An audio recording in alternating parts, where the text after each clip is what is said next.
a whole lot of fun. We also welcomed a few more teams into the fray here. The Bills, the Bears, the Texans, the Colts, the Rams, the Patriots, and the Steelers all making their first picks of the draft. Welcome, everybody. Glad to have you here with me. I'm Brett Lewis. I've got Matt Money Smith, Bucky Brooks, and Lance Zerline here with you as you get a look at some of the notable picks here in the second round. DeAndre Swift coming off the board swiftly. In the second round at number 35 to the I know. Jonathan Taylor just 6 spots later to the Indianapolis Colts. We get a tight end to the Chicago Bears, their first pick of the 2020 NFL draft. And maybe the most intriguing pick we've seen thus far here, guys, was the only quarterback we saw selected today. And it was Jalen Hurts, the Oklahoma back, going to the Philadelphia Eagles, Bucky, at number 53. What do you think intrigued Howie Roseman and Doug Peterson about Hurts in that spot? I think what was interesting, Howie Roseman's comments afterwards when he was informing the press why they took Hurts, and he talked about informing Carson Wentz. But he said, look, at Philadelphia, we feel like we are a quarterback factory, that we have the secret sauce to develop quarterbacks. And so when I look at it, look, this is an opportunity for Doug Peterson to take a player in Jalen Hurts and develop him, and then maybe down the line they flip him into something valuable, like a trade commodity, a trade piece, or they really develop him to the point where if Carson Wentz has an injury, Jalen Hurts can go in and function as a starting quarterback. The one thing that we know from Philadelphia when Andy Reid was there and Doug Peterson was a part of that staff, any and every quarterback that got the opportunity to play in Philadelphia played well.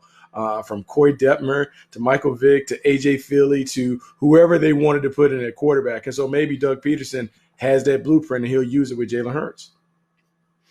I think the one thing that stood out to me is watching the broadcast, the guys were kind of searching around, some of the commentators, about, well, maybe he can be used as a Taysom Hill and that type of pack. He's a quarterback. I mean, this is a real backup quarterback situation for a team who has a quarterback who has had injury issues. It's a real thing. And what they did is they drafted a quarterback. A lot of times backups will come in a third.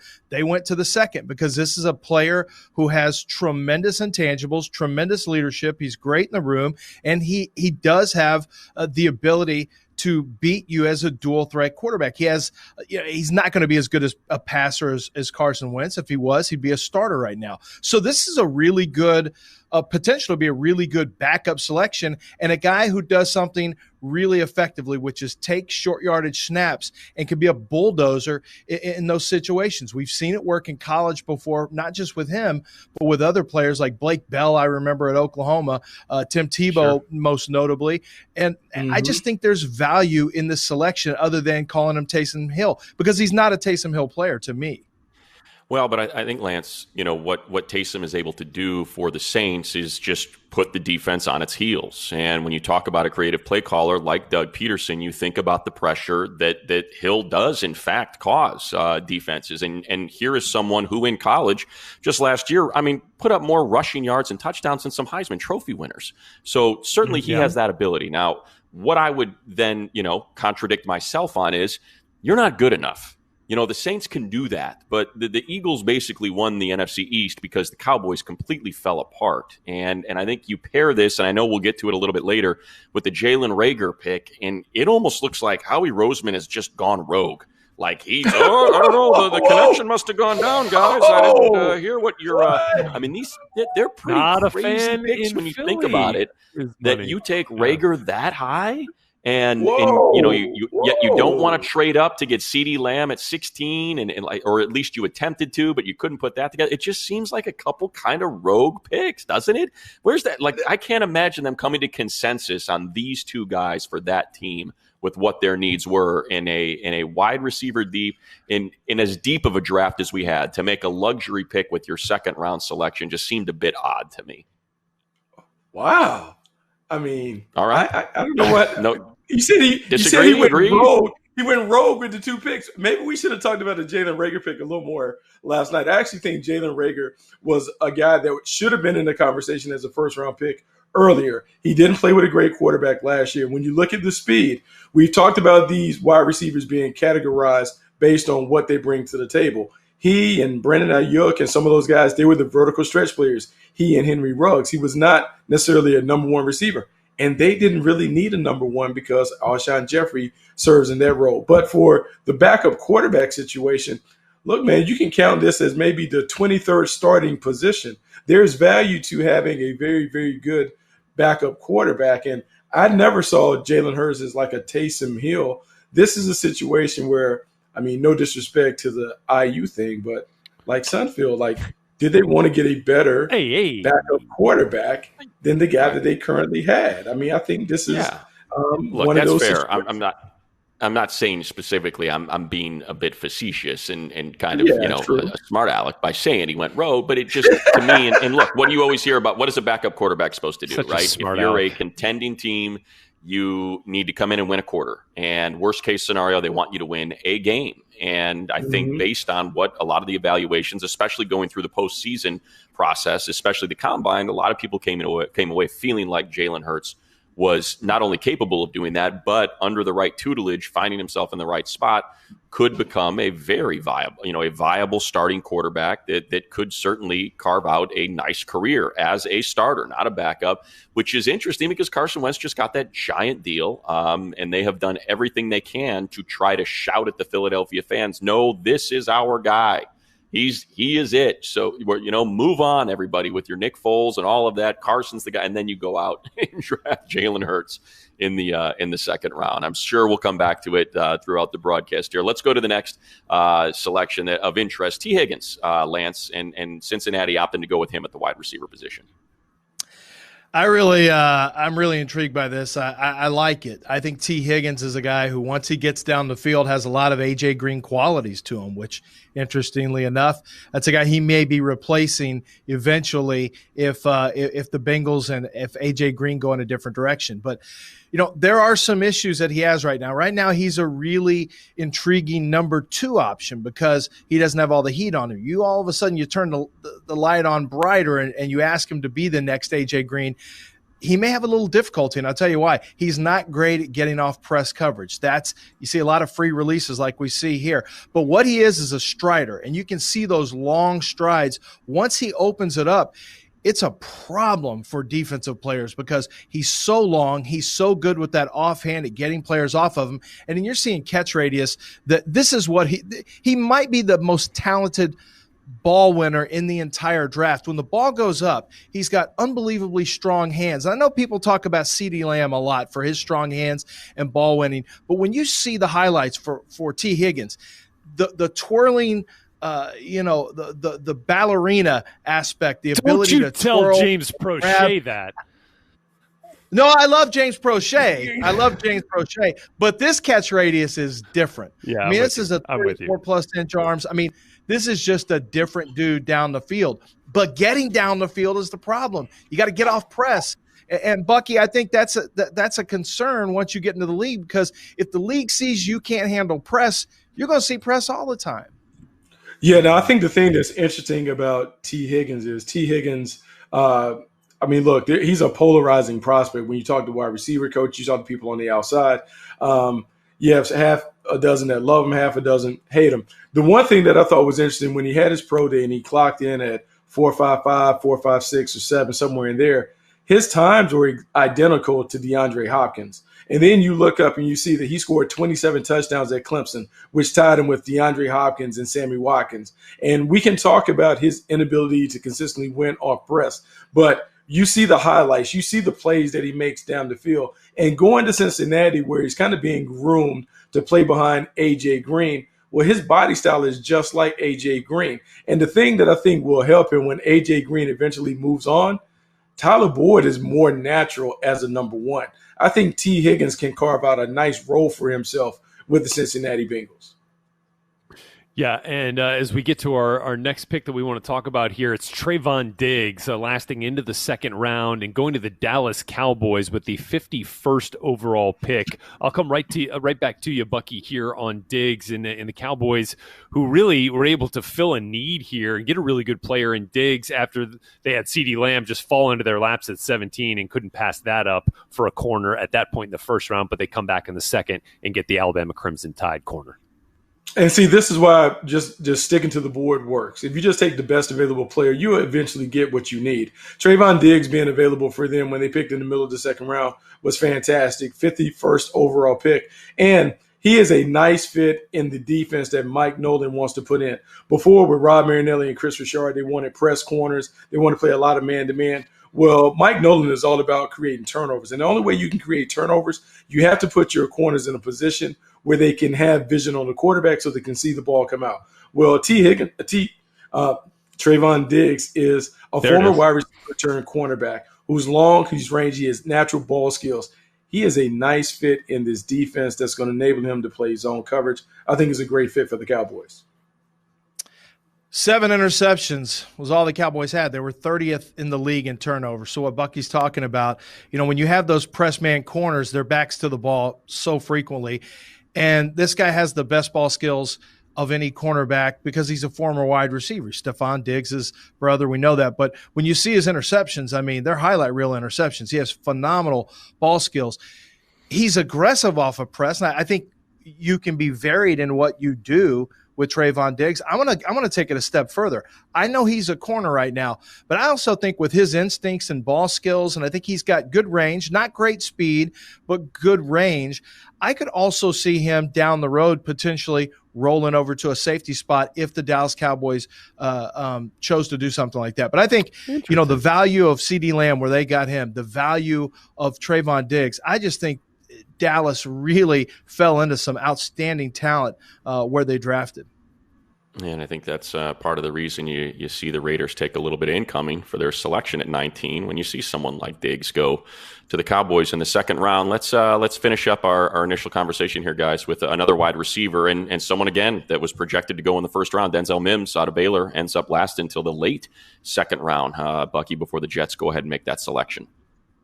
Yeah, this was a need pick for the New York Jets. They needed to get Sam Darnold a weapon on the outside. The thing about Denzel Mims is he's an acrobatic pass catcher, meaning you see this guy just make these ridiculous catches with people draped on him. He's having to toe tap to keep his feet in. He does all of those things. Then he goes to the combine. He runs the 4.39. And I'm not necessarily saying that he plays that way, but to me, he is a natural vertical stretch player for the Jets. He's going to give them a legitimate option down the field. I don't quite know if he's legitimately a number one receiver, but, man, he is a big-time playmaker, and Sam Darnold desperately needed someone that he could throw the ball to on the perimeter. I see the traits, and we could see it at the Senior Bowl. We all saw it at the Senior Bowl. He really showed up big time and, of course, worked out great at combine, not just the sub 440, but, 40-inch vertical leap. The whole workout was fantastic. However, I am a little concerned because I don't think this is a really urgent type of I'm going to go out and make this play for you. I think when it's there, when the ball's up and the ball is – you need to make a play, I think he can make a great catch. But securing that catch space and being a physical wide receiver, that's not really what he does. I thought Jeff Gladney really put him in a really bundled him up when TCU took on Baylor until he made some plays late in that game. And that concerns me because Sam Darnold needs somebody who's got some dog, who can go out there, create that catch space, and go get the tough catches, like a Michael Pittman, for example, who was off the board. I'm not sure Mims is that guy, though. Well, he thinks he is because after the Jets took him, he said, when it comes down to crunch time, I want everything on me, on my shoulders, hoping to bear that burden for the New York Jets and for Sam Darnold. New Yorkers will love that. Was that a shot at Sam Darnold saying that, like, he can't hit him between the numbers, that he throws the ball like on his shoulders and he's got to make acrobatic catches? Is that what he's saying? All right, we're going to be right back when we come back. Our biggest steals of the night after this.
As we welcome you back to Draft Tonight, Cole Kmet out of Notre Dame, no stranger to the Bob Swirsky superfans as they get the cheers there with the Bears. They select Kmet to be their, and I'm not exaggerating, 10th tight end on the roster with that selection. 10 as we get the pro comparisons presented by Lowe's. So let's get to it, Lance. Pro comparison for Cole Kmet, first tight end off the board. You know, when I watched him, I thought I was going to see a little bit more of a classic Y, but he's really more Tyler Higbee. When I watched him coming out of college, he's got that 6'6" frame, but he's a strider. He runs a 4.7 40. You can see him getting the seam, and he's got the ability to get some separation. Kind of a sneaky fast guy. He's an explosive leaper as well, and I also like the fact that he can absorb and take on contact. That's something I saw with Tyler Higbee. Higbee was a guy who can make a lot of things happen on the second level. That's something I saw with Cole Kmet. And so, but like Higbee, Kmet is not a great run blocker right now at this stage of the game. So I know you see the body type and you think that's what it's going to be. It's not there yet. Doesn't mean it can't get there. I think with more coaching and more asked of him as a blocker, it's going to get there. But the run blocking's not there yet. But he is a big, good athlete who I think can get into the second level and really cause some problems depending on what the matchup looks like. And here's a fun one for a comparison here, and it is the second safety off the board from D2 Lenore Ryan, the New England Patriots, making Kyle Duggar the second safety in the 37th overall pick. A pro comp for him, Buck? Yeah, Kyle Duggar was so intriguing because he's so versatile. He can play a number of positions. So he kind of reminds me a little bit of Jabril Peppers, just a bigger version. When you look at Duggar, you see him come down in the box. You can see him smack and hit. He has corner-like skills when he plays safety. Then you see him in the return game. He's a touchdown waiting to happen. But when you looked at Jabril Peppers, that's the kind of the player that he was coming out of Michigan. And he hasn't necessarily popped at this level, but you've seen him make plays for the New York Giants and the Cleveland Browns before that. So I think with Kyle Duggar, what you're getting is a guy that is active near the line of scrimmage, has a lot of talent and a lot of athleticism, and we may see that play out for him with the New England Patriots. And there's your pro comparisons presented by Lowe's as Kyle Duggar gets a little welcome to the family from the first family of defensive backs for the New England Patriots. How about Devin and Jason McCourty, who share their Twitter account? Welcome to New England, bro. We'll meet virtually, but we're going to get to work. Congrats to you and the family. Pretty cool from Devin McCourty, who remains a New England Patriot. Twins are weird. What do you think? Is that what you think? Twins are weird. That's what I think. Sharing a Twitter account. Come on, let it go. Been long enough. Oh my God! Stop sharing garbage. It's getting weird. Well, you know what? Some of these picks could have been considered weird because they either lasted as long as they did. It's the biggest steal of the night. Bucky, who fits that bill for you? Oh, Logan Wilson from Wyoming is the biggest steal. It's the biggest steal because I think he's a value pick. And much like Joe Sherbert popped for the Cleveland Browns and became a Pro Bowl player, I think Logan Wilson can be a Pro Bowl player in time. And the reason I like him, you just don't find guys that are tackling machines and ball hawks. 400-plus tackles, 10 career interceptions. And I don't know if I've seen a better guy running down the seam in Tampa 2 than Logan Wilson in a long time. I think this guy in this defense in Cincinnati, he's going to have a chance to end up being a star. I think it was a great steal for the Cincinnati Bengals to get him at the top of the third. Yeah, I would agree. And Lance, do you have a steal that you want to give us here? Yeah, I thought Jordan Elliott lasting until into the 90s from Missouri. I know he had a little bit of an issue with the knee, which some teams were a little bit concerned about.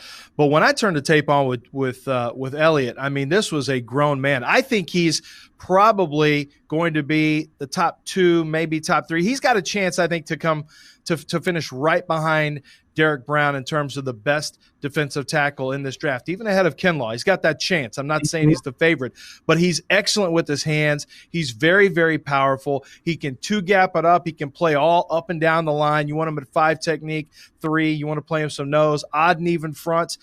He needs to make more plays, though. He's got the ability, but we need to see more production and needs to get a little better from a pass rush standpoint. But to me, this is a steal. This is a dead red second-round defensive tackle who can control gaps, and he's sitting there late in the third for you. That's great value. That's a steal.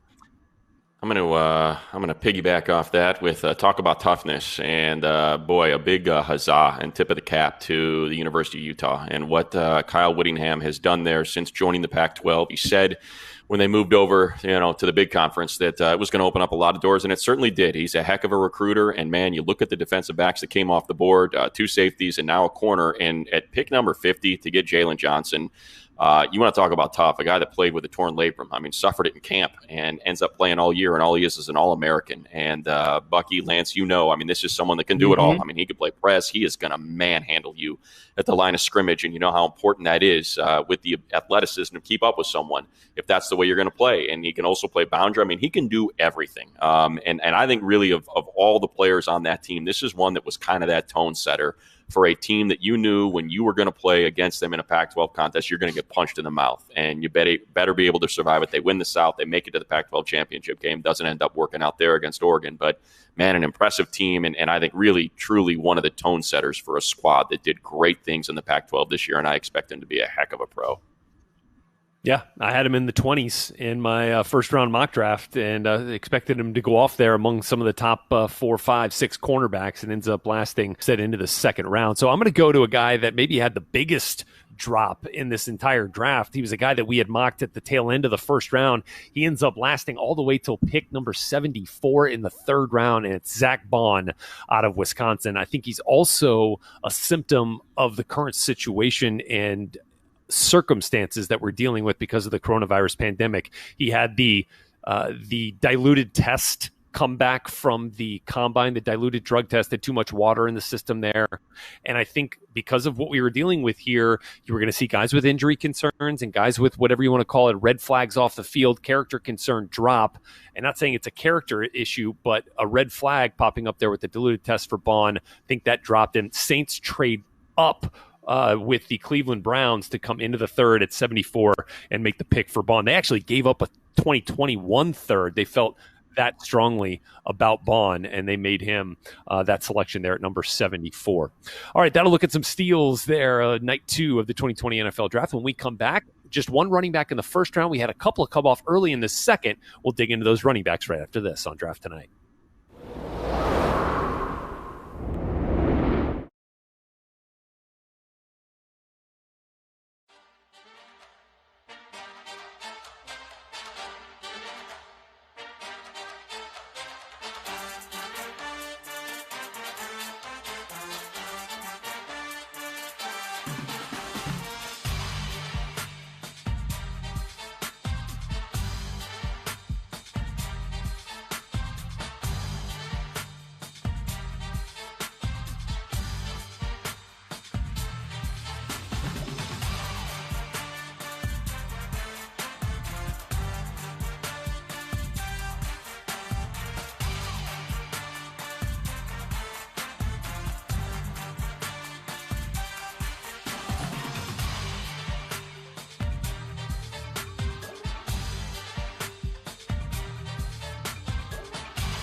Back here on Draft Tonight, time for Next Gen Stats, powered by AWS. How about a heck of a career for the Badger, Jonathan Taylor, out at Wisconsin? You see athleticism, production, and Taylor, he is running parallel with a number of those first-round running backs, I should say. And you see that 98 overall score, ranks behind only Saquon and tied with Ezekiel Elliott and Christian McCaffrey since 2016. And you see it there with our Next Gen Stats powered by AWS. Bucky, Rhett, Lance, when we talk about the running backs, you mentioned only one coming off, Clyde Edwards-Helaire to the Chiefs, the very last pick of the first round. We get a few of them here in rounds 2 and 3. But let's start with the Colts, who have a heck of a back in Marlon Mack, Bucky, but decide to add Jonathan Taylor to the mix.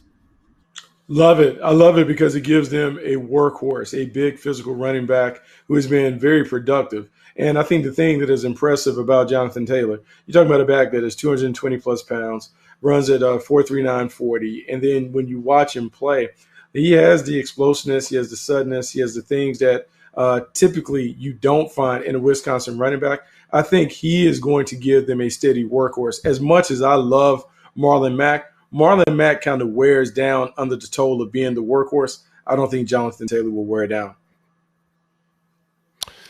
No, also and he's an stepping into go ahead, Lance. Well, I was just saying he's stepping into a situation. I mean, he didn't have much quarterback play when he was there. He faced 8, 9, 12, 15-man fronts on a regular basis. He's got things are going to get a little bit different here for him, and we'll get to that in a little bit. But I mean, T.Y. Hilton's on the field as well. I think things are going to get a little bit easier for Jonathan Taylor, and I really love the fact that he's already faced so many heavy fronts that it's going to be like swinging 2 bats or swinging the heavy donut on the bat. And as soon as he takes it off, it's going to be like, wow, this feels a lot easier. Seeing 7 in a box, 6 in a box. Yeah, no question. And he'll get to provide some nice relief for Phillip Rivers in his first season now as an Indianapolis Colt. And another running back, this one heading out west here with the LA Rams, who, as you know, released Todd Gurley this offseason, had been so productive for the franchise. And with their first pick of the 2020 NFL Draft, comes at the 52nd spot. They take Cam Akers, the running back out of Florida State. Bucky, this is a guy that we had been very high on in our Path to the Draft conversations, our Move the Sticks podcast conversations. How do you like Les Snead and Sean McVay going to get another running back to pair with Darrell Henderson now in LA? This is a great fit. When you're looking at these prospects and where they land, you want to make sure they go to the right scheme that fits how they play. And this is the perfect situation for Cam Akers. Not only does he go to a zone-based scheme that enables him to kind of work on the edges like he is really, really good at, but he's a fantastic guy out of the backfield in terms of catching the ball. Sean McVay has his guy. This is a guy that will do the Todd Gurley stuff. He'll do it. He'll show it. And I think it's only a matter of time before he becomes their number 1 running back. Yeah, I spoke with a lot of running back coaches to get a feel for how these backs stacked up because you have 5 very talented backs, I thought, at the top tier. And this is a guy that the running back coaches really, really like, and I can understand why. The fumbling issue is one thing he's got to get straightened up, but he didn't have much blocking in front of him over the last 2 years. And when you look for guys who can create for themselves. And Cam Akers can create for himself. He had to create for himself. He did it on a consistent basis. And the ability to impact the game in so many different ways and find your own yards, that's something that not every running back can do. And I think that's the impressive thing about Cam Akers and what he brings to the table for the Rams. Yeah, and I think you look at the tweet here from Lindsey Theory, who covers the Rams out here in Los Angeles for ESPN. Les Snead lost internet connection tonight, about 10 picks out from their 52 selection. Definitely came back in plenty of time to be able to get ready and make the pick. McVay laughed, insisted it was likely user error. On Snead's. There it is. Part. There it is. No, nobody has more fun than the old Rams. They're just a rip-roaring laugh riot. But look at you. What?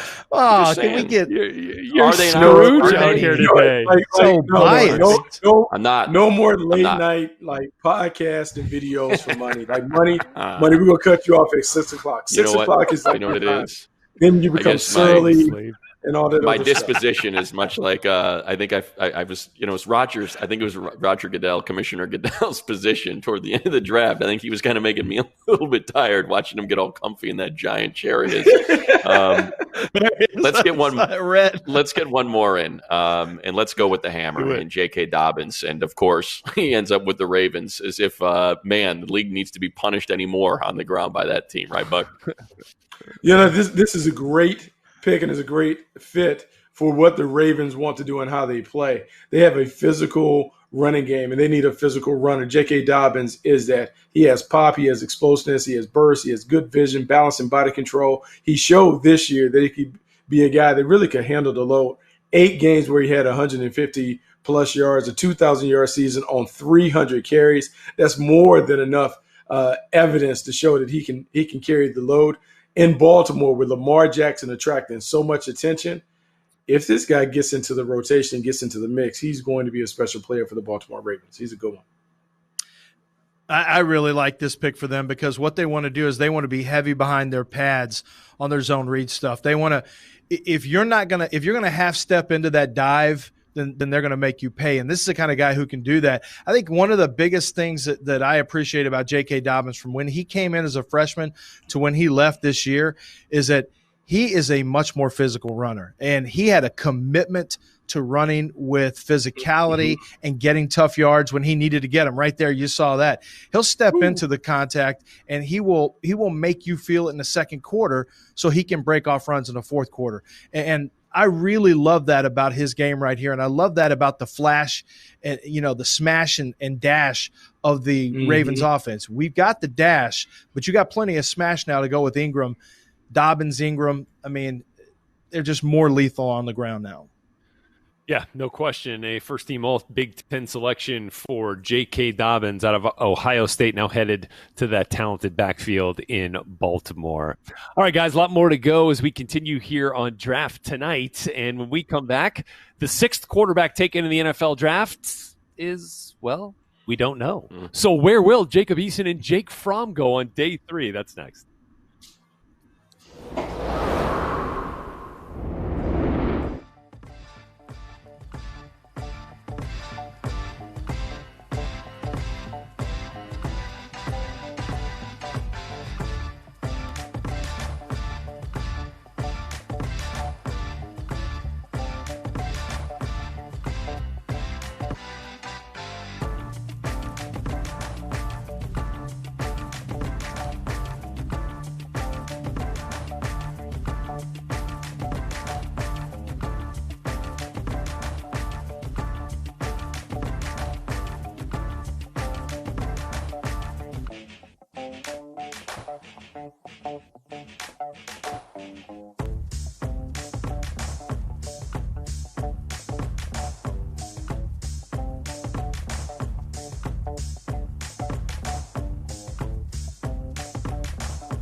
Back on Draft Tonight, and we heard this was one of the deepest drafts that we had seen in a long while, and you get a look at some of the notable selections here.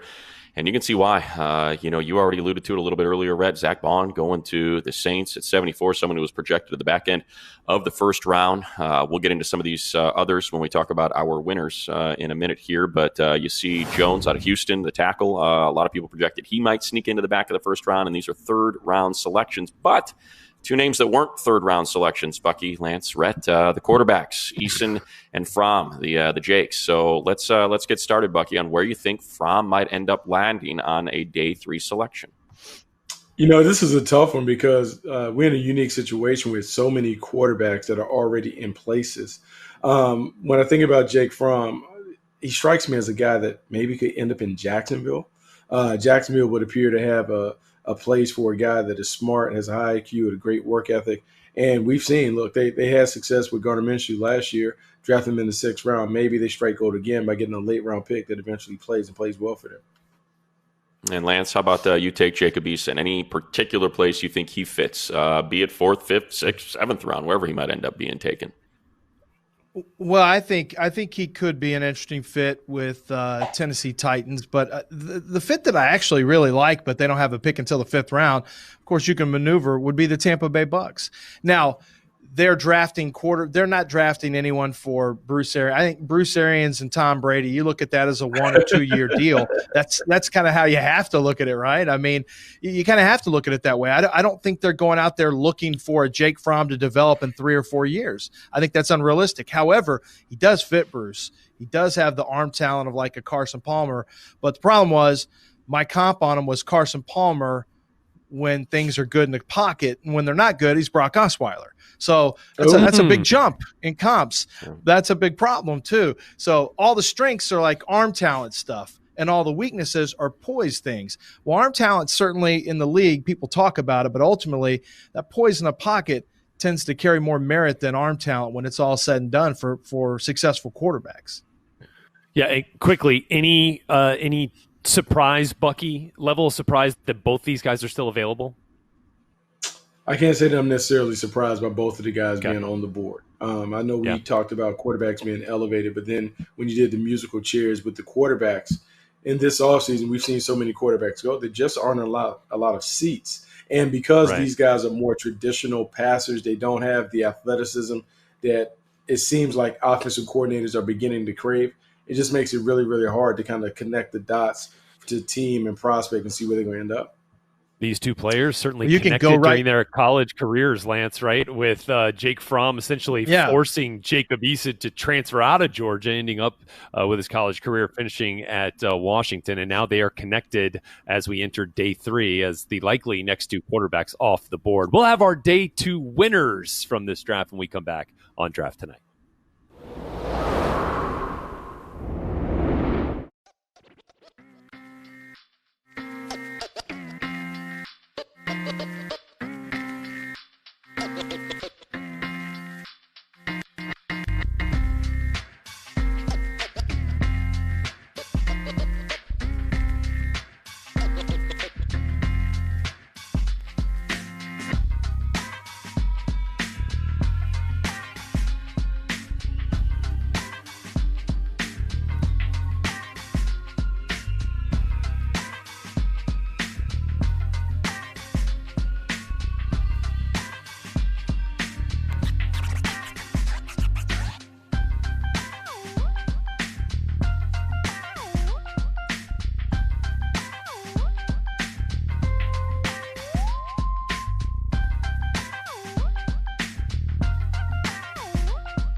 All right, back on Draft Tonight. Get a little social action here as you see Stephon Diggs shouting out his little brother. Just got drafted to America's teams, and that's tough. Of course, Stephon traded to Buffalo in the offseason from Minnesota. As we continue through the social media world, of course, a lot of people getting action. Then Trevon, my favorite team, Vikings and Dallas. So this was back kind in of 2015, he was calling his shot.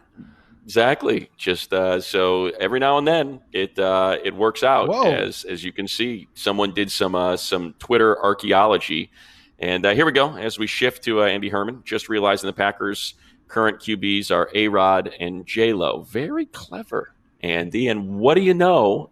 Without even tagging them, A-Rod, go Pack, go. So well done, getting the word to Alex Rodriguez there, right? One more, our man DJ doing the joint broadcast with the ESPN folks, sharing. I wore shorts tonight because, Danny cannot tell a lie. Just wanted to be honest with you guys, and he should be wearing shorts because at his neck of the woods, old Lake Elsinore out there, it was 120 today. So, yeah, it was 120 today, right? Be comfortable there on the bottom half. All right, that's good. Yeah, let's go ahead and get it. Yeah, let's get it started, Money. Or rather, let's start with you, Bucky. Your winners through 2 days here. I'm going to go with the Baltimore Ravens. The Baltimore Ravens are a franchise that traditionally has always drafted well when they've had the opportunities, and they continue to knock it out the park in this year's draft. We talk about Patrick Queen on night one, but tonight, J.K. Dobbins gives them a running back one in waiting, and then you go all the way down. You talk about Justin Matabuke being able to come in and come and be a dominant interior player. Devin DuVernay giving them some speed on the outside. And so they have just continued to upgrade their roster by literally just taking blue chip players that fall into their lap. Yeah. I just want to co-sign that one. I think they did a fantastic job, but I also think that Chris Ballard and the Indianapolis Colts had a really, really big day, and it's because they went in with they were determined to find playmakers.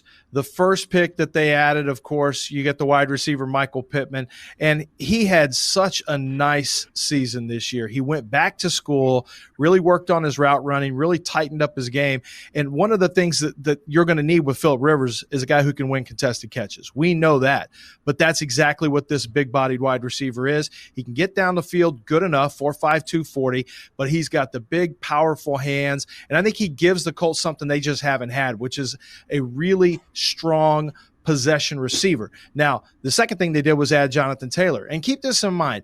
You now want to play bully ball. You played bully ball 2 years ago. You want to get back to bully ball. And the best way to do that is to get one of the bullies on the block, and that's Jonathan Taylor. We talked about why he is. Keep in mind that Marlon Mack is going to be an unrestricted free agent after next season. So this also, not only do you have a 1-2 punch, but it also gives you a chance to take a look at the salary cap ramifications of what Mack may cost you in the future, so it protects you against that as well. So Julian Blackmon, talented safety who is coming back from an ACL tear, so that may take a little while. He's due back this fall. But I thought the Colts did a great job of addressing the need of playmakers, which is a major concern for an offense that just couldn't hit chunk plays last year. I'm going to take the Jets, and I'm going to include that first-round pick. Absolutely love the Mekhi Becton selection there, especially where they got him. And then you end up getting a weapon. I know you guys kind of shared a little bit earlier the concerns with Denzel Mims, but he's got the production, he's got the measurables. You hope he can develop, in fact, into that player that a lot of people think he can become, and Sam Darnold desperately needs receivers. But I love the story of Ashton Davis. I did it with Jalen Johnson in Utah. I'm going to go a Pac-12 guy. This is one of the best stories in the draft. A 0-star recruit. Don't want to get into his background. I think the network was able to do that earlier today, made it a bit uncomfortable with his background. But Ashton's a baller, and he is a hardworking kid. And man, you want to talk about someone that suffered from the situation we're going through right now with COVID-19.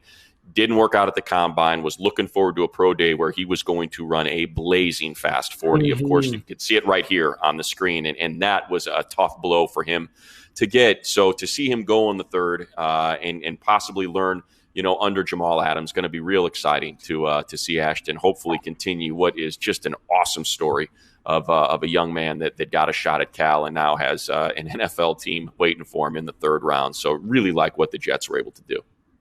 Yeah, I would co-sign that as well with the New York Jets. I'm going to go with the Tampa Bay Buccaneers, just 3 picks, but I thought they really hit it out of the park here, especially with Tristan Wirfs. They're getting their tackle, one of the last of the elite tackles in that tackle run on night 1, and then they come back with a ball hawk, man, a bloodline guy at safety. And how about this? Antoine Winfield's